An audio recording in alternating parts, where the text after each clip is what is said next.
Guess what? What? It is I, RTX! Hey guys, RTX here for MMORPG.com. Today we're going to be talking about Shroud of the Avatar. Some pretty cool stuff, new updates have surfaced, and Richard Garriott himself has recently showcased a prototype video of him playing the game and kind of going over some of the new features of the game. Now there's some really cool and unique stuff happening in Shroud of the Avatar that I didn't know until I saw this video. So basically, I want to showcase some of what Richard Garriott has shown in the tech demo. This is early alpha footage of Shroud of the Avatar. What do you guys think? I would love your opinion on this game. Does it look good? Are you excited? Is this something that you could play or not? Would love to hear your comments and feedback. All right, without further ado, let's check out Sir Richard Garriott, this tech demo presentation of early alpha footage, Shroud of the Avatar. Let's check it out. Hello, this is Richard, Lord British Garriott, here to introduce Shroud of the Avatar Forsaken Virtues. This is the 90 Days In demo or prototype we made for the Rooster Teeth Expo.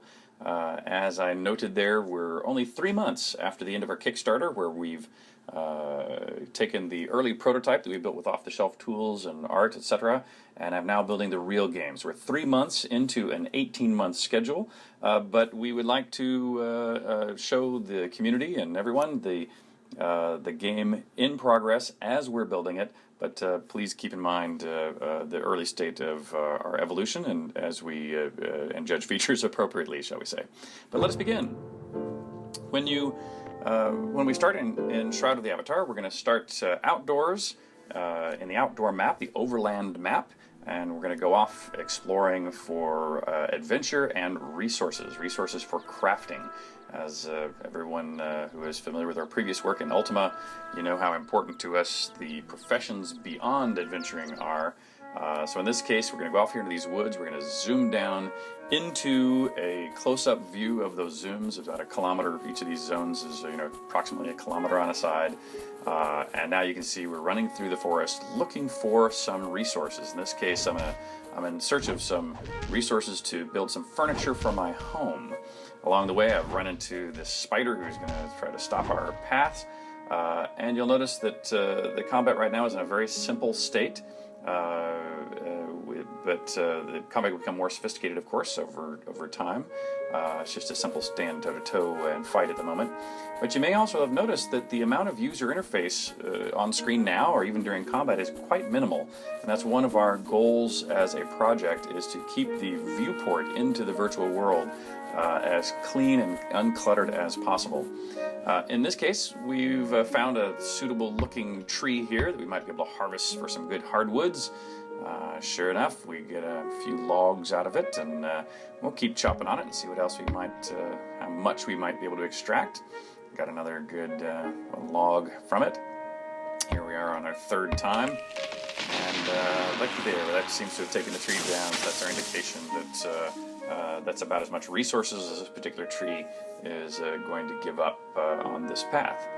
So now we'll go back to the outdoor map and head back into town to see what we might be able to make with the resources we've just acquired. Stepped over to the village, zoomed down into the village. Here we are above a little town called Owl's Head.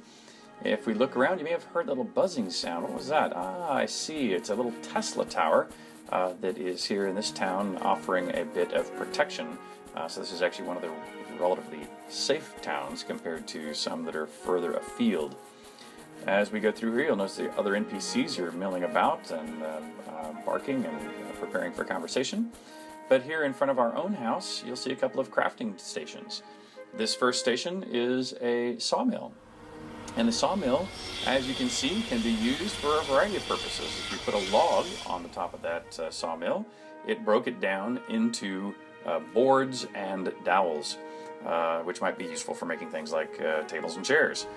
You'll see that also if you put a board on it and use it, it breaks that board down into dowels. And depending on what resources you might need to build things out of, you would set up that crafting table differently. Right next to it, you can see we have the carpenter's table. And on the carpenter's table, it happens to be well known that to make a chair, you could use a couple of boards and a handful of dowels, 2 boards in particular and 4 dowels in particular. And if you use that crafting table, you can see we now have made a chair. Now let's go into our house and see if we might find a place we would like to set the chair. Here in the living room, you'll notice that fire pit we just walked past. That was actually one of the pieces of art made for us by the community, in particular Harry Man, a guy that goes by Harry Man. He submitted a lot of art that we are very happy with and are bringing into the game now. We're here on the 2nd floor. There was, at least considering where we might have put the chair was green in areas it was legal to place and red in areas it was not legal to place. Now we're up here on the roof. We might get a little good view of town and see what some of the other buildings are beginning to look like. See the smoke rising out of the chimneys of my neighbors. And in this case, let's set down the chair and see if this, how we like sitting up here on the roof in our freshly made chair.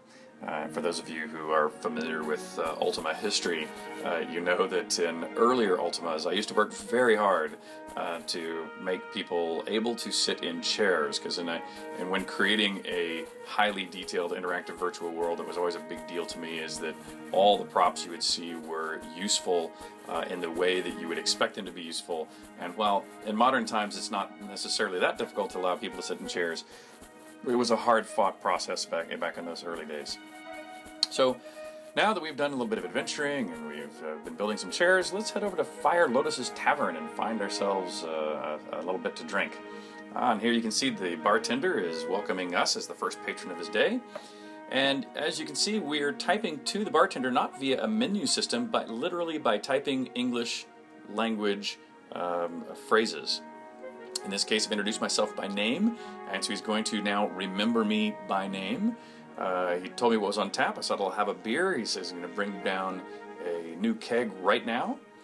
In fact, at this point, I'm going to tell the bartender a little bit about what I've been doing. I said, hey, I've been making some chairs and got thirsty. And the bartender responds by saying, hey, we could always use some comfortable chairs, but not like that throne of bone that I've heard about. And so I can ask him, what the heck is that? And he says, well, I tend to hear things in this bar, and there's a dungeon nearby. With it, a recent tremor awoke some dark forces that were living within, and some of the villagers had gone there to explore it. And at that point, I can ask, well, what did those villagers find when they explored it? And he says, look, those that survived have spoken of skeletons walking about and undead rising, as well as a dark force that has risen, that commands them, that often is seated on a throne of bone. And I can, of course, say, thank you very much for telling me that story. And the bartender says, look, hey, if you do something regarding that dungeon, I'm sure there's going to be a lot of people in this town who will be very thankful. But you'll notice the one thing that didn't happen here is you were never told that something was explicitly a quest. There is no quest log. It is really up to you as a player to see what is happening in the game and make decisions about what you believe is important and what you believe you should do. So in this case, we're going to head out of town and head over to that nearby dungeon he was referring to. Here it is right next door. And now we're going to step into the underworld and see what we find. Inside here you can see we've entered into the dungeons, into a crypt-like setting. And we can begin to look here not only for the Throne of Bone, but for these walking undead, as well as maybe some treasure we might find in some of these crypts. You'll notice I can kick the skulls around on the ground. They're just some of our simple early physics objects.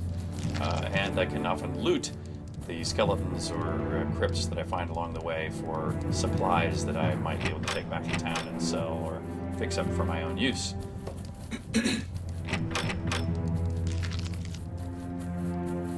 As I explore a little farther, you can see I'm still finding some treasure here and there. But I see in some of these side crypts the walls are being burst out and some of those skeletons are being delayed chase.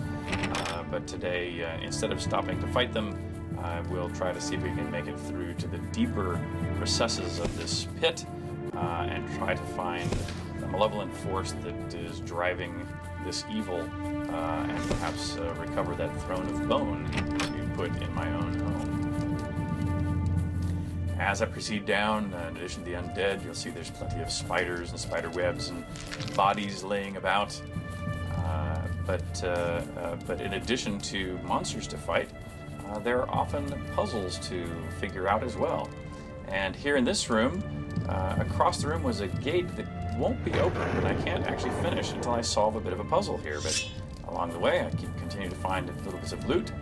And this puzzle is a puzzle about torches, where you have to turn all the blue torches to red. Each torch changed itself as well as its neighbors. In this case, I knew the solution, so I try to run through here to get you as far into this experience as possible. Another kind of puzzle here, the spike traps. I have to wait until the spikes go down before I can run across. There's a doorway here that was filled in that I can bust down, and that lets me into the final chamber here, where up on the top of that dais is the Grand Lich, who is in fact in charge of this deadly place. I can run up here and have a little combat with him. Again, this is still very early combat. Later on, you'll have, of course, much more sound effects, the ability to cast magic, be a much more interesting combat, but here you can begin to see is the beginning of the way this would take place.